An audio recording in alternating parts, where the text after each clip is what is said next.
Welcome back, guys. My name is Patrick. This is the Oilers Rundown, and wow, Dave Tippett and Jim Playfair have been fired today by the Edmonton Oilers.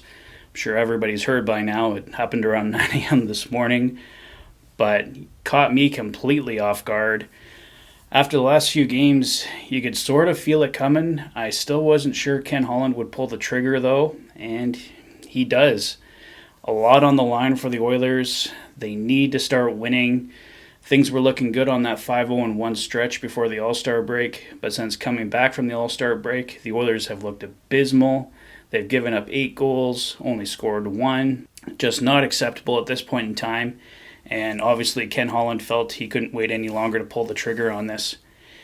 And the new coach and assistant coach, Jay Woodcroft and Dave Manson, the two exact people that I wanted. So, needless to say, I am thrilled with this move. I felt the Oilers had to do something, and this is definitely something. And it brings in the two guys that I wanted. So, yeah, really excited, guys. Can't wait to see what Jay Woodcroft and Dave Manson can do with this roster. According to Ken Holland, they're just here until the end of the regular season, and then they're going to work out the details from there. Have to see how the remainder of the season goes for the Oilers, but really excited. Jay Woodcroft and Dave Manson are here. Dave Manson will work with the defense like Jim Playfair did, and of course, Jay Woodcroft is the new head coach, taking over all the big duties for the Oilers. So, yeah, guys, this is exciting news. I didn't want another outside hire. Apparently, Ken Holland also considered Glenn Gulletson. Really glad he went with Jay Woodcroft. I think Jay Woodcroft is definitely the future for the Oilers. I know this was a really hard decision for Ken Holland, but I'm glad he made it, and now we got to focus on improving the roster because firing Dave Tippett doesn't fix all the Edmonton Oilers' problems, as we know.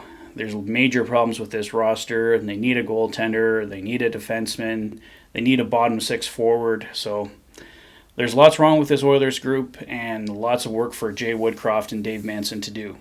Glenn Gulletson and Brian Wiseman will remain on the staff in their assistant coaching roles under Jay Woodcroft. I just want to add that I wish Dave Tippett and Jim Playfair all the best. I know they gave it their all as Oilers coaches. A lot of things went right, just too many things went wrong, and we came to this point.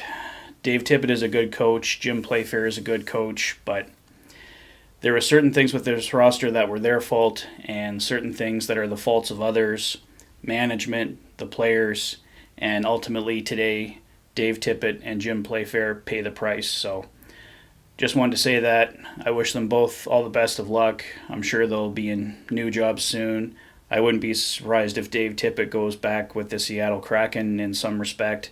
Obviously, it won't be as coach, but maybe he joins their management team or is an advisor in some way. So let's see what happens going forward, guys. But there was a lot of information that was released today, so let's get to it. Bakersfield Condors captain Brad Malone has signed a 1-year, 2-way contract, and the Oilers have placed him on waivers for assignment to the Bakersfield Condors. Malone was previously on an AHL contract with the Condors. I assumed the Oilers would want him on the roster right away, but if he's being assigned to Bakersfield, that doesn't sound like the case. Provided he clears waivers, which I'm sure he will, I think we will see him in Edmonton sooner rather than later. Malone was Jay Woodcroft's captain with the Bakersfield Condors, so I think he's definitely going to want him on the roster here going forward. Colin Chalk is now the head coach of the Bakersfield Condors. His assistants are still to be announced. Chalk joined the Condors as an assistant coach earlier this season. On the injury front, Zach Kassian has been placed on long-term injured reserve and is out for 4 to 8 weeks with a fractured bone. Duncan Keith has been placed on injured reserve and is out for 2 to 4 weeks with a concussion after falling into the boards heavily last night, and Kyle Turris has also been placed on the injured reserve with back issues. The one positive about these injuries is they give the Oilers some cap relief. With Keith and Turris, it's temporary, but with Kassian potentially out till the end of the regular season, it frees up $3.2 million in cap space, and Kassian could return for the playoffs as a free addition.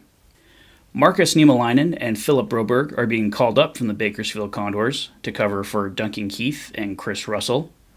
Elliot Friedman, who appeared today on the Jeff Merrick Show, revealed the following. The Oilers offered a 5th-round pick to acquire Martin Jones from the Philadelphia Flyers. The Columbus Blue Jackets wanted a 2nd and a 3rd, or a second and a prospect for goaltender Jonas Korpisalo. Both deals I'm glad that Ken Holland turned down. And Friedman notes that Ville Husso of the St. Louis Blues is a goalie of great interest to the Oilers, and why wouldn't he be? Husso is making $750K and has a goals against average of 1.90 and a save percentage of .941 after appearing in 15 games this season. The big question is whether or not the Blues would give up Husso. They are going for the Stanley Cup and likely want to keep two strong goaltenders. They do have Jordan Binnington signed to a long-term contract, but like I said, in the short term they probably don't want to give up Husso. But if the Oilers can convince the Blues to part with him, he's someone I'd consider paying a higher price for. Another player of note for the Oilers is Anaheim Ducks defenseman Josh Manson. He's set to become a UFA, is a right-shot D, which is exactly what the Oilers need, and he would bring toughness to the Oilers' blue line. Josh Manson reportedly had all the Canadian teams on his no-trade list, but with the arrival of his father as an assistant coach with the Oilers, perhaps that would change his mind. Well, guys, huge day. Let me know your thoughts in the comment section below. If this is your first visit to the channel and you like what you see, please consider liking and subscribing for all the latest Oilers content. You've been watching the Oilers Fanatic. Thanks for being a fan. Have a great evening, guys, and I'll see you tomorrow with more Oilers content, including the Fanatic Rundown, and I will release my Trade Deadline Primer Goalies Edition. I held that off for a day, but that'll be available at noon tomorrow for you guys to check out. Have a great evening, guys, and I'll see you soon. Take care.